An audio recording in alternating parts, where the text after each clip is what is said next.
Hey everyone! Welcome to part 2 of my Guilds of Ravnica Set review. I'm really excited, and so we're going to jump right into it.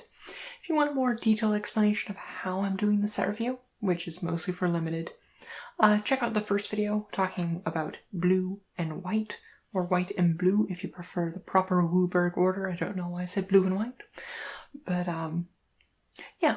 So this video, we're going to be talking about all of the black and red cards. Separately, not black-red cards, because there are none, because that's in Ravnica Alliances in the winter, but the Rakdos, but none. The mono black cards and mono red cards. Whatever. So let's just jump right into it. We got Barrier of Bones, which is a 1 black for a skeleton wall. Awesome skeleton wall, awesome creature type. But should just do my whole set review just basing just on creature type. But it's an 0/3 with defender that when you're in battlefield, surveil 1.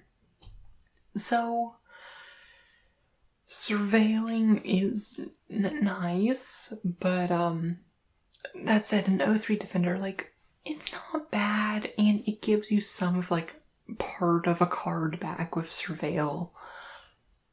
And obviously I think it's a bit more passable if you have the Surveil payoffs once you Surveil more. And maybe if the format ends up being very aggressive and just the Dimir deck having that, like, 0/3 down is useful, perhaps, but otherwise I don't think this is unplayable, but I'm not super high on Barrier of Bones. Next up is Partisan Bats, which is a 4-mana 3/1 flying. We've seen how many flyers there are in this format so far, in both white and blue, and this is just gonna die. And so many of them had 4 toughness as well, so this doesn't even get through. And if this was 3 mana, I'd be more interested, but at 4 mana, I'm not great into it. That said, I love the look of Ravnica in autumn. Okay, I'm a sucker for any art that's depicting autumn, because autumn is the best season. I'm so happy it's finally autumn. But, yeah. Sorry, Mr. Bad. Next up is Blood Operative. It's a 3-mana, 3/1 lifelink. When it enters the battlefield, you may exile target card from a graveyard. Whenever you surveil, if Blood Operative is in your graveyard, you may pay 3 life. If you do, turn Blood Operative to your hand. Okay, so it's a 3-mana, 3/1 lifelink. That alone, I'm, like, not huge on. Like, I'm not a big fan of 3/1s. It having lifelink, though, does give it, like, if you're kind of, like, playing this in a black deck, being like, okay, it's down, I'm gonna just, like, trade with it and, like, have that, words that mean things. I'm gonna have that trade with the creature and, just go to my graveyard. That said, it also gives you 3 life relevantly, so when you surveil again, you can pay to get it back. And the fact that it is recurable, I think, makes it becomes a powerhouse. Like, it just keeps coming back, and will often trade with creatures and things like that. And, yeah, no, I'm really in for Blood Operative. The exiling card from a graveyard is mostly for probably just, like, taking out your opponent's, like, creatures for undergrowth or taking out jumpstart cards and things like that. But, yeah, no, I rather like Blood Operative. It's cool way. You do have to have the surveil and the critical mass of surveil cards to, like, get it so you can consistently get it back, but, yeah. Next up is Burglar Rat, which is a 2-mana 1/1. When it enters the battlefield, each opponent discards a card. I don't mind this. Like, it's a 2-mana 1/1. Like, it'll trade for some, like, token or something, but it also already got a card from your opponent. Obviously, like, late game, like, it can be good for, like, doing that, and Also, just like the Golgari deck doesn't mind like trading off these creatures early with like these small creatures that like have value on ETB. Just give them their graveyard to fuel undergrowth stuff. Also need to send this to my friend who has a rat folk thief in our D&D campaign. Next up is Child of Night. It's a 2-mana 2/1 lifelink. I'm not a huge fan of Pikers, but Child of Night's not bad because it gives a relevant life swing, and while this format doesn't have a ton of words, equipments and ores and stuff to like make it really big. It's not like in 19 where she's gonna pick up a Marauder's axe and like really start swinging in there. But she has enough reasonable stuff that I don't.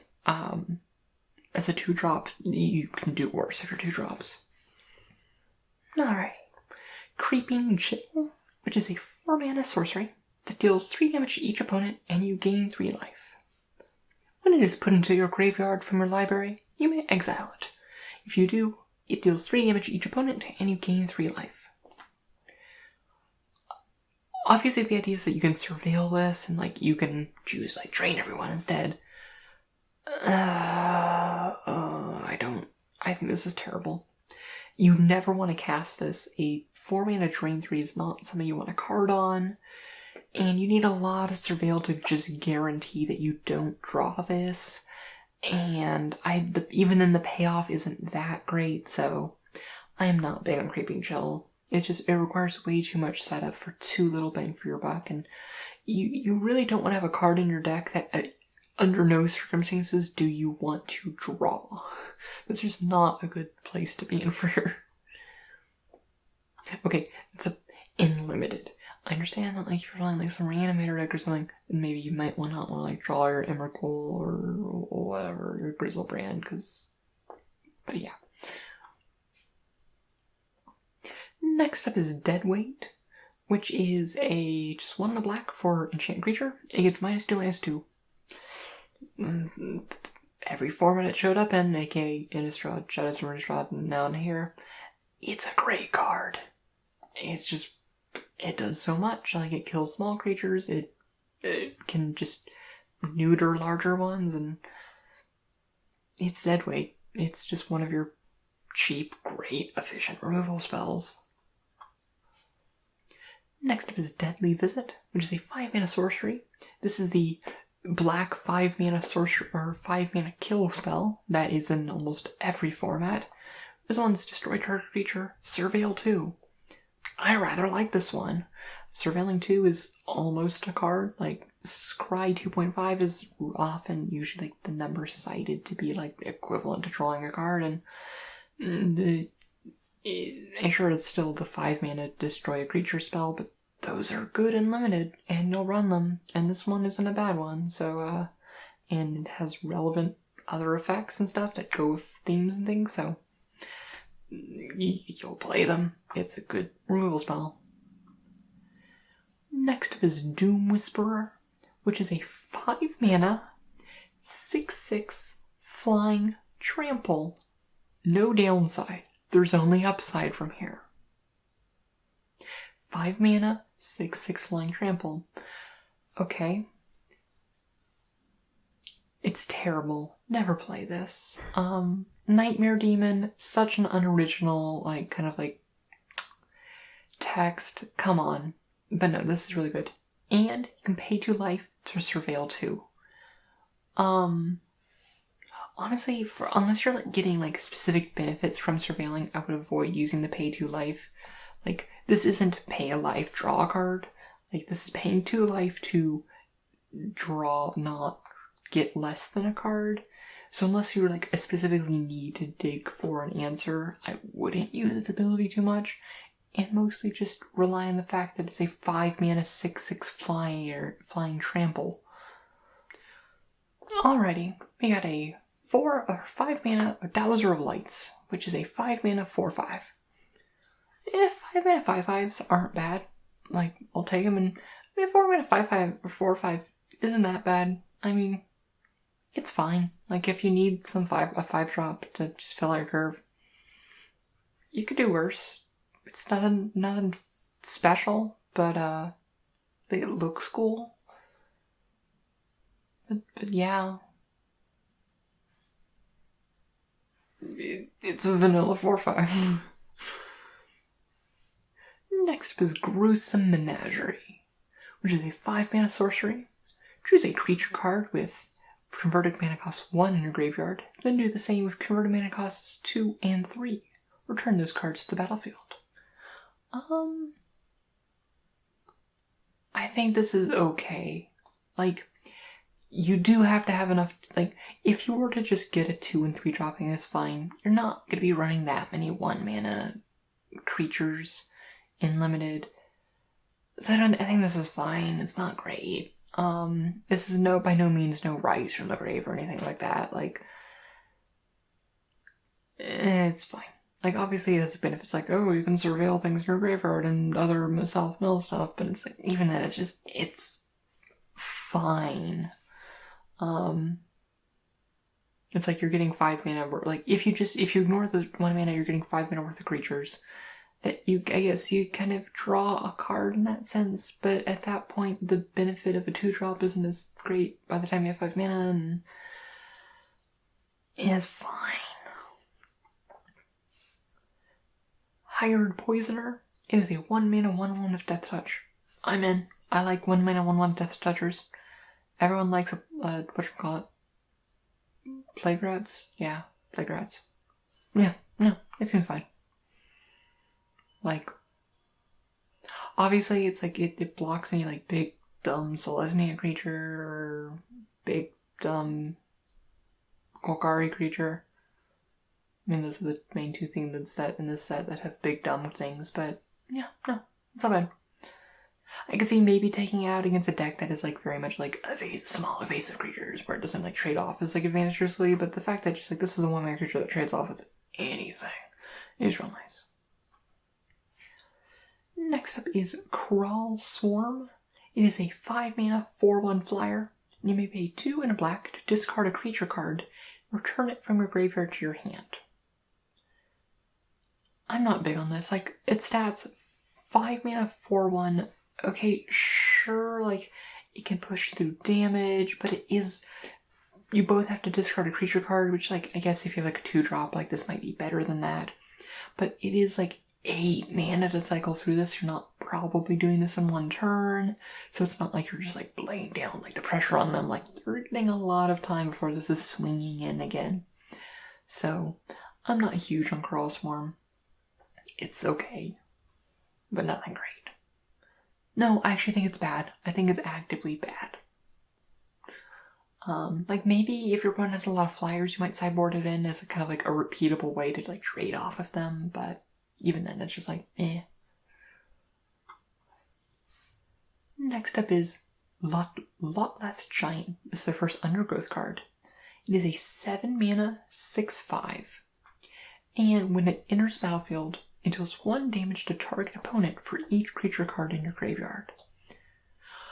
I mean, it is 7 mana, but it is also a 6/5, which is like, it's a little bit underrated, but it is a finisher. Like, by the time you're playing 7 mana, you're probably gonna have a good like 5 creatures in your graveyard, like 7 mana 6/5, deal 5 to your opponent on ETB. Isn't terrible, and if you're aggressively milling yourself otherwise, like, of like surveillance stuff, like, you could even be doing more and it can just give you good reach. And I actually rather like Lotleth Giant as a kind of like a finisher. And if you are in Golgari, you do have a little bit of green ramp available to you, and yeah, no, I don't mind Lotleth Giant as kind of like a solid top end finisher. Also the Zombie Giant. Next up is Mausoleum Secrets. It is a 2-mana instant with Undergrowth. Search your library for a black card with a converted mana cost less than or equal to the number of creature cards in your graveyard, reveal it, put it in your hand, and then shuffle your library. I feel like this often is just going to be 2-mana instant, search your library for deadweight. Like, for the most part, you're just gonna be using this to tutor up a removal spell most of the time.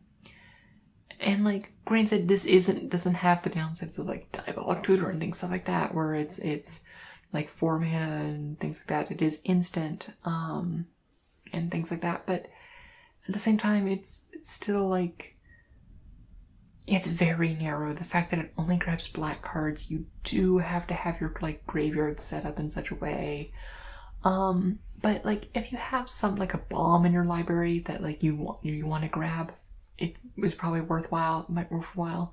Or if you have enough removal and this can just function as a functional extra piece removal, it's not bad. But, yeah. But also those cards you want to get do have to be, like, relatively cheap, because you're not always going to have, like, the 5 mana you need to get the like 5 mana removal spell or whatever. So I'm not huge on Mausoleum Secrets. Mephitic Vapors. It is a 3 mana sorcery. All creatures get -1/-1 till end of turn. Surveil 2. I'd be more into it if it was an instant, but this is mostly just I think this is mostly a sideboard card against Celestia and Boros. Like, yeah. It's pretty much just a sideboard card. The fact that it hits all creatures, like, even your own and things like that, just, like, it's very narrow and would all be good. Midnight Reaper. It is a 3 mana, 3/2, which is a stat line which I'm actually surprised we haven't seen yet so far in the set review. But it's a zombie knight. Whenever a non-token creature you control dies, it deals 1 damage to you and you draw a card. Well, it replaces itself, obviously, and but otherwise just giving you a nice card draw engine. Like, I'm into Midnight Reaper. Like, that's just real good card advantage. Like, even if it was just himself, like, when this creature dies, draw a card and gain 1 life, or lose 1 life. Like, I'd be into that. But yeah, no, Midnight Reaper, real solid, real good card. Looks cool. Yeah. Moonmark Painter. It is a 4 mana, 2/3 with Undergrowth. When it enters the battlefield, target creature gains Menace and gains +X/+O, where X is the number of creature cards in your graveyard. Okay, a 4 mana 2/3, I'm not super into. Like, that's not great for your stats. But I could see this, like, being able to push in a fair amount of damage if you need to. Like, that said, the 4-drop slot is hotly contended and limited, and there's probably better options. But, yeah, no, I think it's just fine. It's nothing amazing, but it's not my first choice for a 4-drop, but you could do worse if you want to, like, be kind of like this, like, Golgari mid-range beatdown. But, I'm not big on this. It's just, like, it doesn't, once it comes into play, it's just so unimpressive.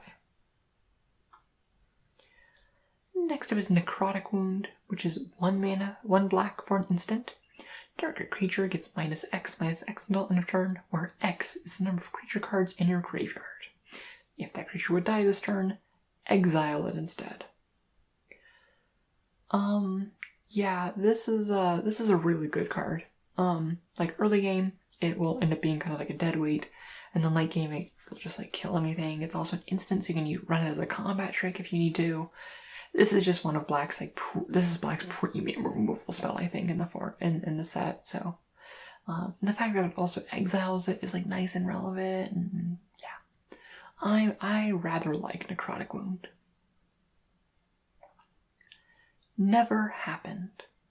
3 mana sorcery. Target opponent reveals their hand. You may choose a non-land card from it, player's graveyard or hand, and exile it. I don't like this. I mean, these kind of, like, duress effects are great at 1 mana. They're at 2 mana, and at 3 mana, I am not interested anymore. So, no thank you, Never Happened. Pilfering Imp. It's a 1/1 flyer for 1, and you may pay 2 and a black and sacrifice it to have an opponent reveal their hand. You can choose a non-land card from it, and that player discards that card. You can only activate this as a sorcery. Does this being a creature make more relevant? I think so, because like the Golgari deck does care about like having creatures in the graveyard, and this will get it into the graveyard. It is a 1/1 mana flyer when you need it, and you can like hold on to it until they like it pretty much makes them play around it, so like it can force them to play like suboptimally and like keep a card in their hand and do things like that, and like make sure like to play around you being able to activate this and things like that. So I don't mind this. I'm not super high on it because it is still paying like 3 mana total for this kind of effect, but the fact that it comes on a body and you do want things in your graveyard, I don't mind. Plague Crafter. A, that's a rad as fuck name. B, it's a 3 mana 3/2, and when it enters battlefield, each creature sacrifices a creature or planeswalker. Each player who can't discards a card. Okay, so against like Golgari decks and that other one, Dimir decks, I think this is not bad. But with Boros and Selesnya both like being token decks, this just gets so much worse. Because it's like, oh, okay, you sacrifice one of your creatures that you spend a card for because you're not playing white or green, and I'll just to sacrifice this 1/1 token, which is fine. Like, obviously you get the power of like being able to choose what you want to do and stuff, and yeah, it's fine. I'm not huge on it. Plague Crafter. That said, like, I think actually I think it's decent against if you're playing to run, and you could run more embarrassing 3-drops, but you do need probably sideboard out against like any sort of token deck. But it's not a high pick by any means.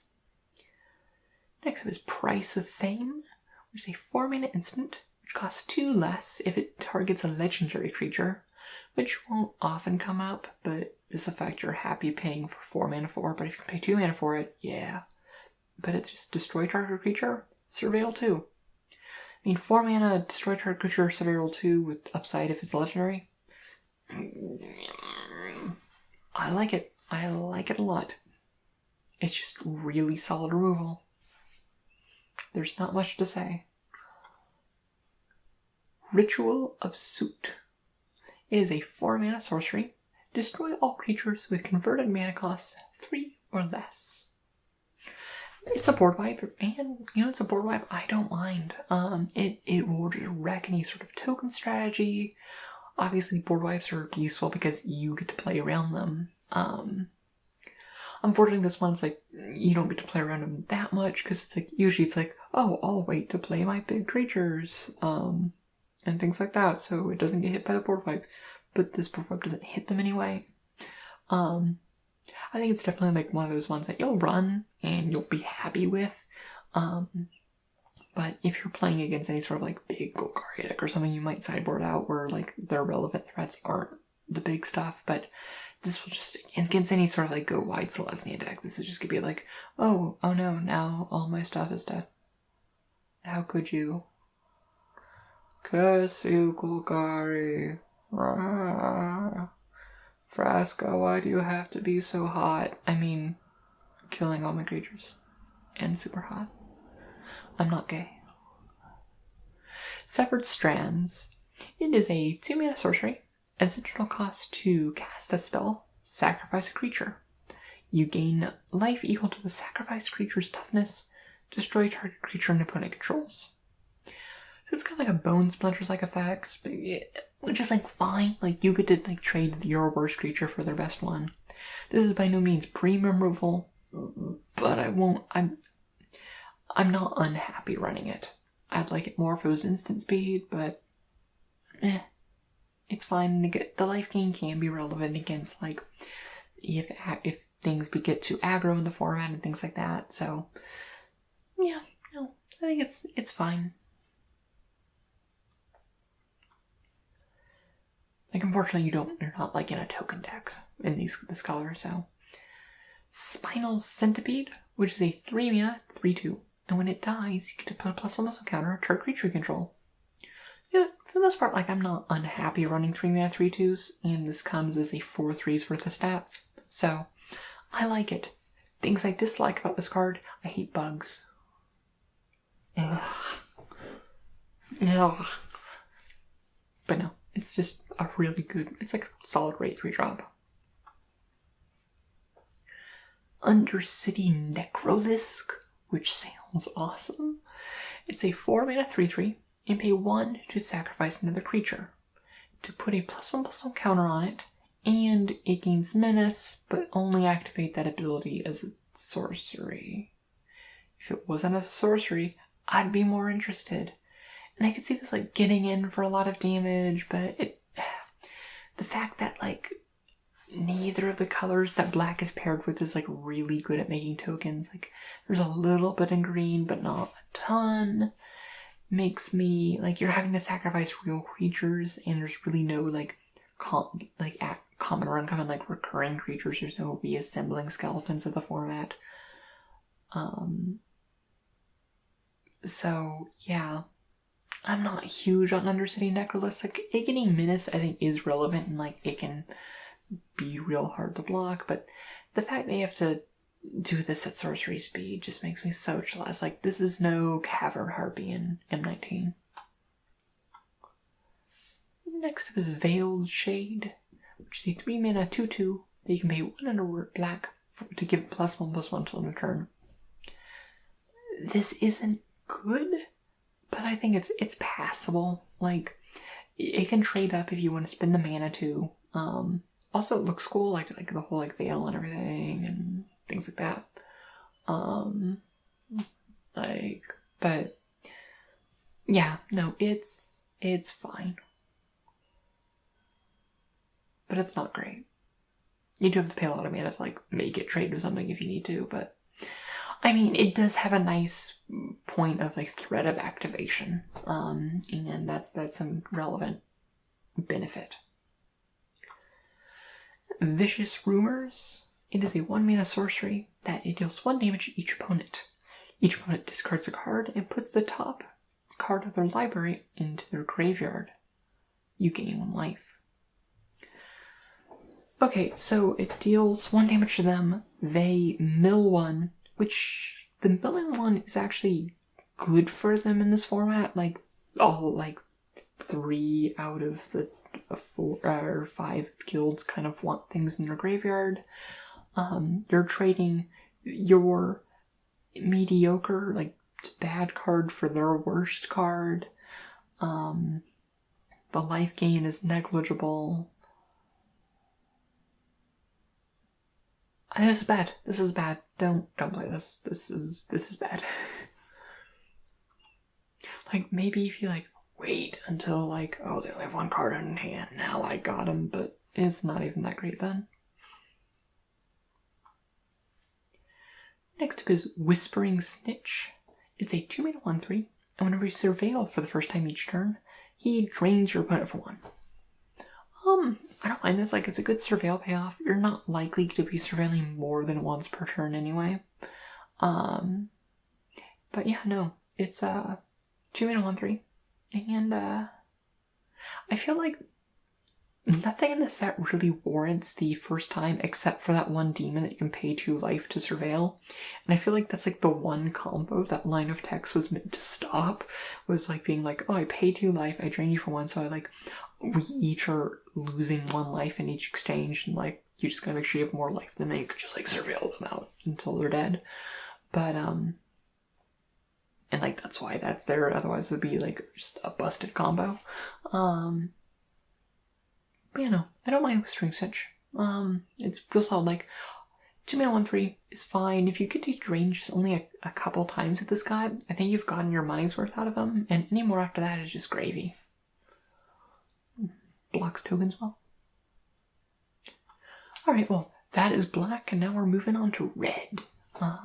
My least favorite color. I don't like...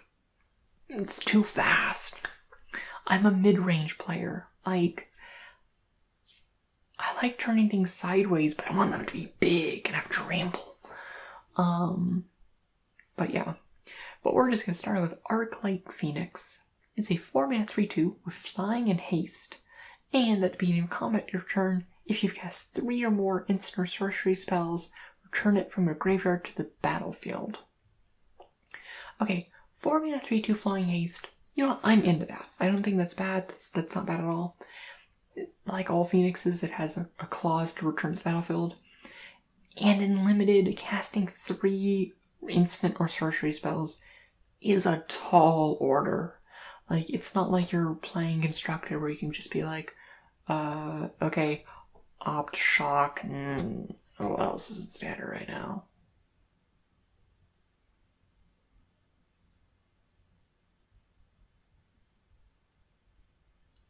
Lily.exe has stopped working. Another Opt, and oh look, I got my 3/2 throwing haste running, yay! You're just not doing that in limited. So honestly, for the most part, this is going to be a 4-mana 3/2 flying haste, which is fine. Like, I'm down for that, but don't expect this to be coming back. It's just fine though. Next up, we got Barging Sergeant, which is a 5-mana 4/2 with haste and mentor. So 5-mana 4/2 haste, I'm not really into. Like, that is dying as soon as it gets into combat. Like the 3-mana 3/1. I think this is definitely one. This is like 4/2. 5-mana 4/2, when it dies, put a +1/+1 counter on target creature. And I just don't think this is good. I think this is actively bad. Like, obviously, if they don't have creatures, like, it's good. Like, it's really good. But at that point, you're already kind of winning. So, I'm not big on Barging Sergeant personally, but I also hate the red zone. Well, I don't hate the red zone. I hate red. It should be called the green zone, because green dominates the red zone. Hi, I like the color green a lot. Have I mentioned this video yet that the Selesnya are the best? I haven't had an opportunity because this doesn't cover green or white, but the Selesnya are the best. Just saying. Fight me. Next we have Book Devourer, which is a 6-mana 4/5 trample, which is fine. And whenever it deals combat damage to a player, you may discard all the cards in your hand. If you do, draw that many cards. It's a 6-mana 4/5, which is like fine. Like 4/5 is like are getting to the point. Like when you get to the higher mana costs, like the actual numbers don't matter as much as kind of like the how well they tussle with lower costed creatures. And 4/5s block a lot of stuff. And the ability to just kind of like help cycle through your hand, I think, is relevant, where you can just like start holding on to a bunch of lands and like throw them all away and draw a bunch of new cards. It's quite nice. And yeah. Also, the good idea is like you can like maybe like pitch jumpstart cards if you need to, if you're an Izzet. But yeah. Also, it's just a really cool card, and I love it. Except you shouldn't eat books. Books are precious and wonderful, and I love them. Command the Storm. It's a 5-mana instant that deals 5 damage to target creature. It's not good, but sometimes you're in red and you just need to kill a creature. And this will kill a creature. It's like an Electrify, but worse. You might run it if you're low on removal, but it should be at the bottom of your choices for removal. Cosmotronic Wave is sweet looking art. Like,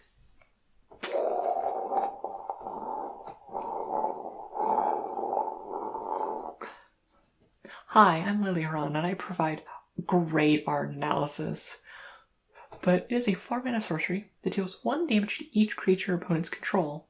Creatures your opponents control can't block this turn. Okay, so A, it blows out like Selesnya tokens. It just blows them out. And the creatures can't block. Like,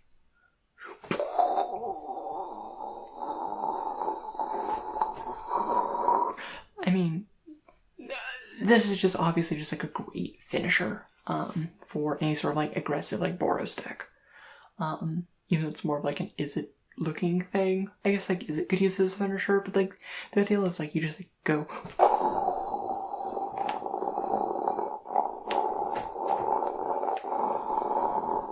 and then you swing and everything when you get a bunch of minor triggers and things like that, like perfectly fine, and then you kill them. I'm gonna die so much this card, and it's a common. Like, obviously, you don't want more than one in your deck, and it isn't a super high pick, and oftentimes it will be dead, but it can just win you games out of nowhere.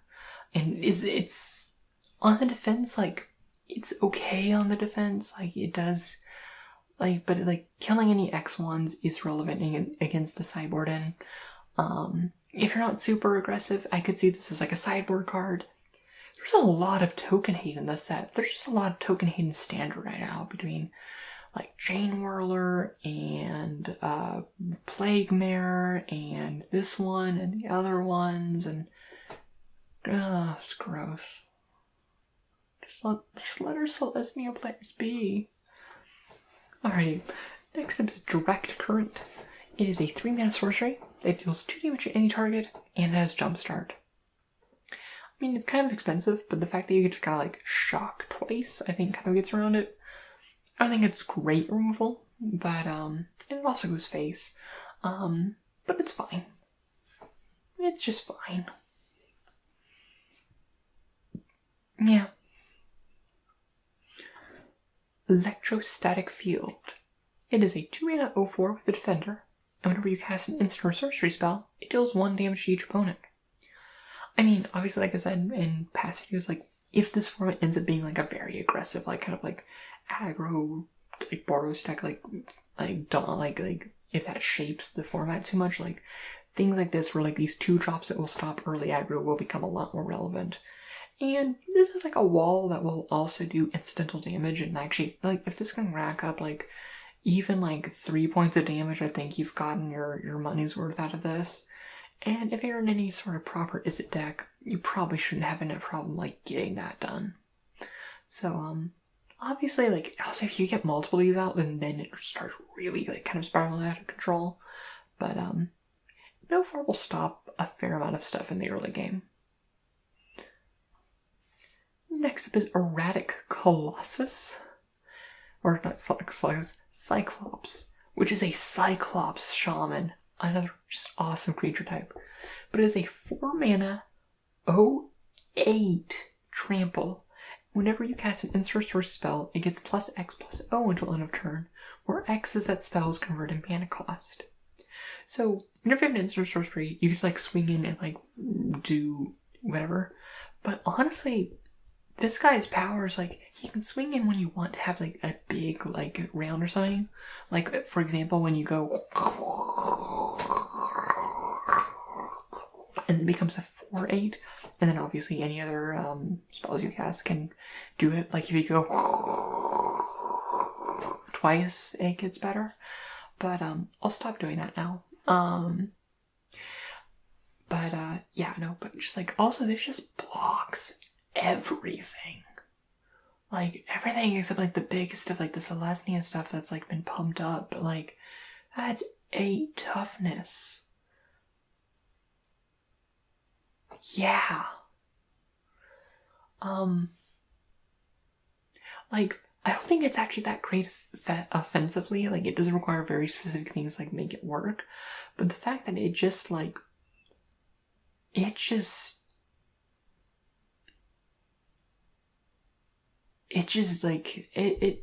relevant in so many different places. And the fact that, like, you can hold up, like, any spell is kind of like a trick, so like, oh, I'll attack and do it like a block, and now I pump it and I kill your creature with my Reg Cyclops and stuff like that, where it gives that like nice thing. And yeah, I think you do need kind of to have like that critical mass of instant sorceries to make this like decent. But if you do, like, this is just a big thing that just is hard to get through, and could potentially get some really neat interesting things. Also, just like really interesting psychology features, just like no spells, swing the Radical Cyclops, and just like holding up all your mana and just being like, what do you do? Is your situation like, if you're at low life, it potentially like feasible life, it's like, whoa, how much should I block this or whatnot, and things like that. And this thing is so hard to kill too, so yeah. Next up is Experimental Frenzy. It is a 4-mana enchantment, and you may look at the top card of your library. You may play the top card of your library. You can't play cards from your hand. You may pay 4 mana to destroy it. I think this card is awesome. I think it's a really cool design. It is trash and limited. It's just not good. You don't want to play this. You just don't. Like, the idea is like, oh, you can keep like buying, you can keep chaining stuff off the top of your library, but it's like, this is limited. You're not going to get that like ideal dream play and things like that, but I am definitely going to play this every time I can draft it. I'm definitely, against all my judgment, play the Experimental Frenzy deck, and it's going to suck, and I'm going to love it. But you shouldn't do what I do, but do as I say, not as I do, especially when it comes to drafting bad fun cards. Next up is Fearless Halibut, which is a 3-mana 3/2. It's fine. It's 3-mana 3/2. It doesn't hold Mentor token. For Mentor, it doesn't really hold anything that well. But yeah, it's fine. Oh, Cyclops actually holds Mentor counters actually very well. Like, once you bump that up, like, sure, it's just, it will become like a 2/8, but that's still a 2/8 that like can like suddenly like jump up in power and whatnot. So, but you know, this is like if you need 3-drops, and if you're playing this like aggro Boros deck and you just want to like fill out your curves, just like keep like 3/2s turned sideways very nicely. But yeah. Also, her eyebrows are just like real sharp. Fire Urchin. Is this like a street urchin, except instead of like being shady looking British kids, it like is just fire? I feel like it needs like what's those caps that like street urchins and like British television like are always wearing like in period pieces. Like, I feel like it needs that hat on this fire like elemental. But it's a 2-mana 1/3 with trample. Whenever you cast an instant sorcery spell, it gets +1/+0 until end of turn. I don't know why it is trample. You're not like gonna be chained together like 5 spells and putting this out. But that's how I think this is fine. It's a 2-mana 1/3 that you can sometimes pump up to make like bigger to like kill their creature that you're blocking and stuff like that. So yeah, no, I think this is just a fine 2-drop for filling out your curve. Next up is Goblin Banner, which is a 1 red for a 1/1 with Mentor, and you may pay 2, 1 and a red to give it +2/+0 until end of turn. So obviously, like, it doesn't really Mentor well on its own unless it's a 0 power creature. Hey, it can teach that Cyclops how to do stuff, but I don't think this is good. You have to pay a lot of mana to make the Mentor work, and like the Boros deck doesn't want to be spending mana on that. They just want to be spending their mana like laying out new threats and things like that. And again, this thing dies the first engagement it gets in, so not big on Goblin Banner. Next up is Goblin Crater Maker. It's a 2-mana 2/2, and you may 1 and sacrifice it to either deal 2 damage to a creature or destroy target colorless non-land permanent. It's a bear that you can pay 1 and sacrifice it to do 2 damage to a creature. I'm happy with that. I think that's perfectly fine. Like, a 2-mana 2/2 is a fine creature to run. Like, you're not embarrassed to run one of those.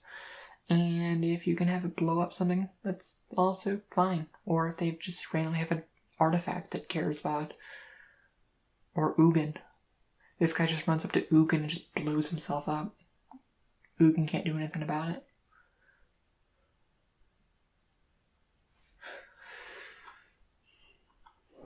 Goblin Locksmith. It's a 2-mana 2/1. Whenever it attacks, creature's defender can't block this turn. It's a Piker that can shut down walls. I guess maybe you could sideboard this in if your opponent's like running like black blue-black and is like running like all the walls and stuff and like trying to think that out, but you don't want to be main decking this. It's a Piker. It's not great. Just don't look at it. Gravitic Punch. It is a 4-mana sorcery where target creature you control deals damage equal to its power to target player. And it has Jumpstart. So it's kind of like a lava axe that like it's like a 2-use lava axe. It requires creatures. You have that Cyclops. Because if you have 8 mana, you have that Cyclops. Gravitic Punch once, like, you cast Gravitic Punch, trigger goes on its attack, it becomes a 4-power creature. It deals 4 damage to Gravitic Punch, then resolves, it deals 4 damage to your opponent's face. Then you jumpstart it back for 4 more.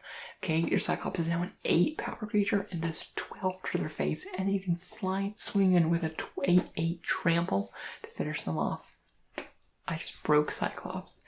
But actually though, I think this is maybe fine as a one-off, as kind of like a finisher if you need like some reach or something, or instant sorcery stuff. But it's not great. The fact that it only hits creatures is not great. The fact that it requires creatures is not great. It's terrible if you draw it when you're behind. So, I'm not huge on it. Hellkite Welp. This is a 5-mana 3/3 flying, and whenever it attacks, it deals 1 damage to target creature defending player controls. What do you have against the fucking Selesnya? Like, why all of these token hate cards? Why? Why should we have 1/1 tokens? Just why? Why? Okay, 5-mana 1/1 that like deals 1 damage whenever it attacks, or 5-mana 3/3 that flying that deals 1 damage to attack. That's not bad actually. I rather like that card. But what did the Selesnya ever do to you? I take this as a personal offense, Wizard. I mean, even though you made the Selesnya and did all that, I take this personally. I've given even any pretense of like making this ASMR friendly.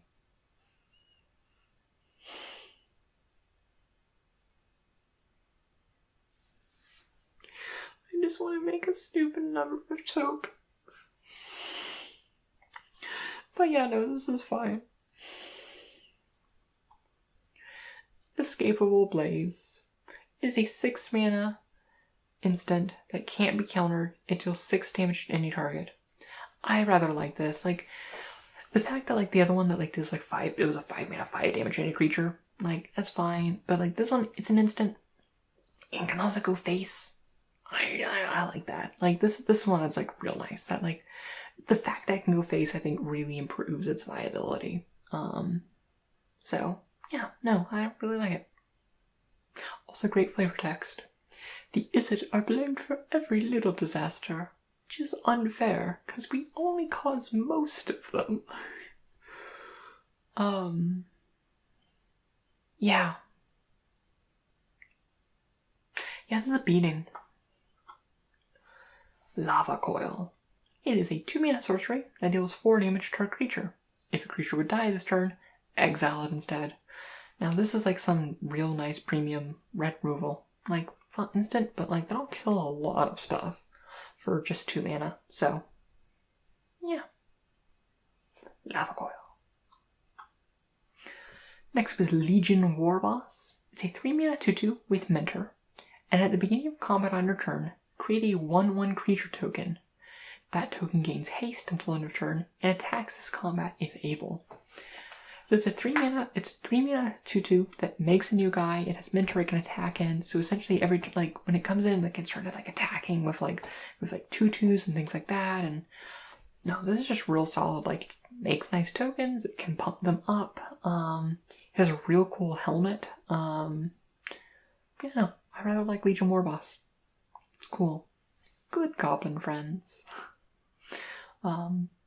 Like, obviously if they have blockers it gets worse, but then you're just like throwing like 1/1 goblins at them and being like, go!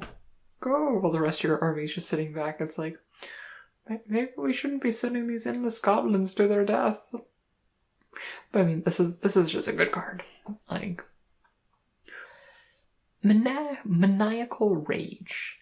It is a 2-mana enchantment that gives +2/+2 and cannot block. Knight's Pledge wasn't a great card in M19, a set that cared about auras and enchantments, and also didn't have the downside that they couldn't block. This isn't a good card. Don't play this card. Next up is Maximize Velocity. It is a 1-mana sorcery. Target creature gets +1/+1 and gains haste until end of turn, and jumpstart. Again, like the blue one that gave +1/+1 and flying, you really don't want this outside the instant sorcery deck. But the fact that it's a sorcery means you can't use it a trick, but there's a nice lizard friend here who really can fit into if you have those like instant sorcery payoffs and whatnot. So, and the fact that you can jumpstart later is also not bad, and can help you just like kind of like throw in a threat later on. So I think I do like the blue one better than this one, but I think they're both fine if you just need like some like nice like medium instant sorceries to like fill out and enable some of your stuff.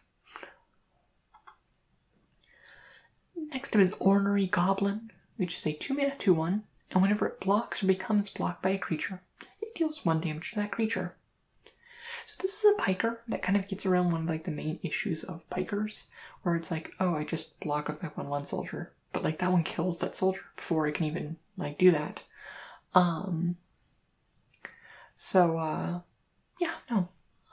As like just a 2-mana kind of aggressive creature, I actually rather like it. So the fact that it gets around the disadvantage of being a Piker isn't bad. Like, it's still blocked by that creature, but yeah. Next is Risk Factor, which is a 3-mana instant, and target opponent may have Risk Factor deal 4 damage to them. If that player doesn't, you draw 3 cards. Most of the time, this will be target opponent, the Risk Factor is a 3-mana, deal 4 damage to your opponent, but it also has Jumpstart, so it'll draw you 3 cards when they're low on life and they are at risk of dying, at which point drawing 3 mana draw 3 cards is great. And the fact that you can do that twice with that card, and if otherwise it just says this is just like 6 mana discard a card and do this and like deal 8 to their face, I don't mind that either. And it's also an instant sorcery for the instant sorcery deck, so yeah, no, I think this is quite nice. I like it. Risk Factor. Rubble Belt Boar. It's a 4-mana 3/3, and when it enters battlefield, target creature gets +2/+0 until end of turn. It's fine. It's like 4-mana 3/3s. I'm not huge on.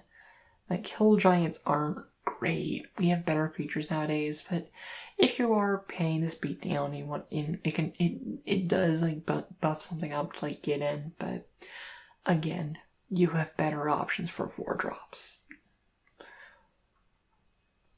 Runaway Steamkin.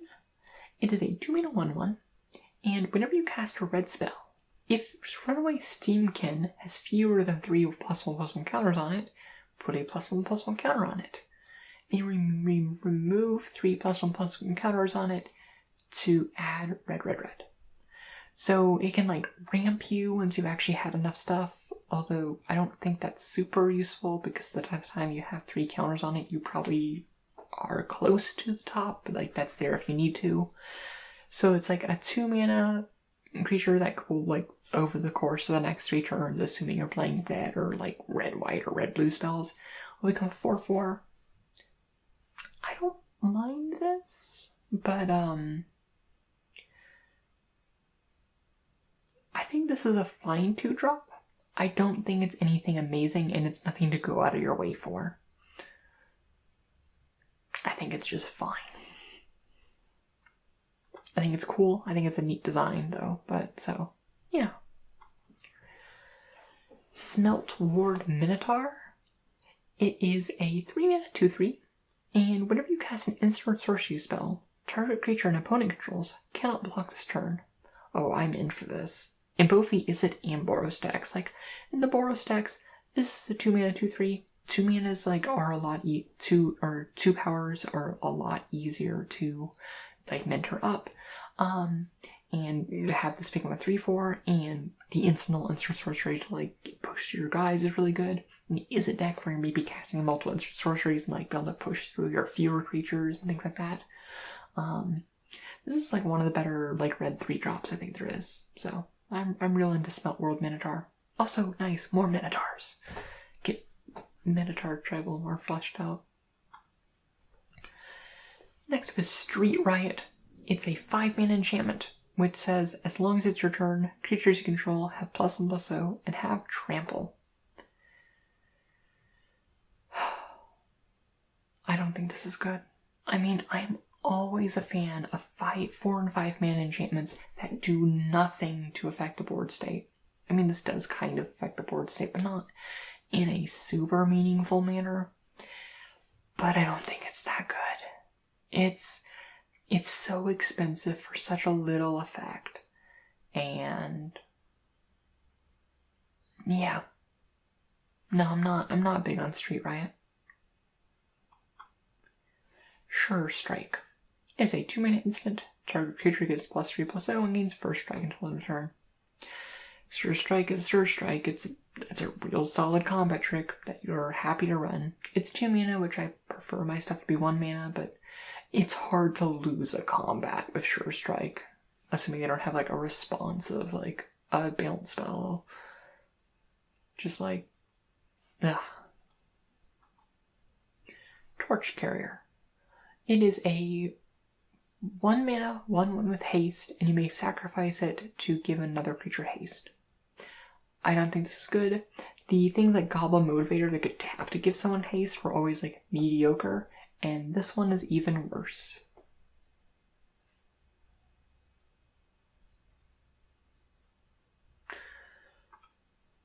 Wojek Bodyguard.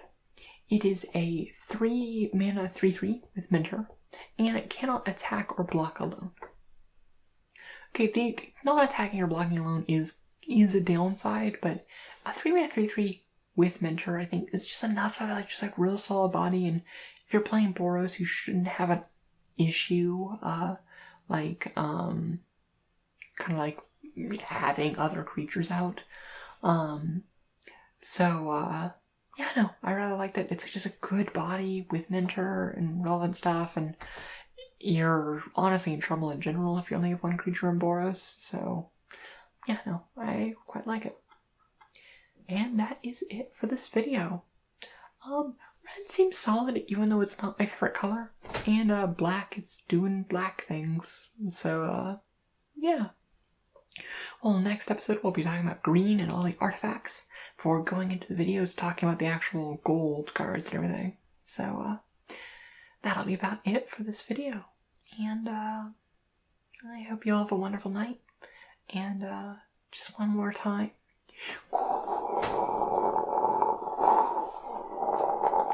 I don't know why I find that's funny.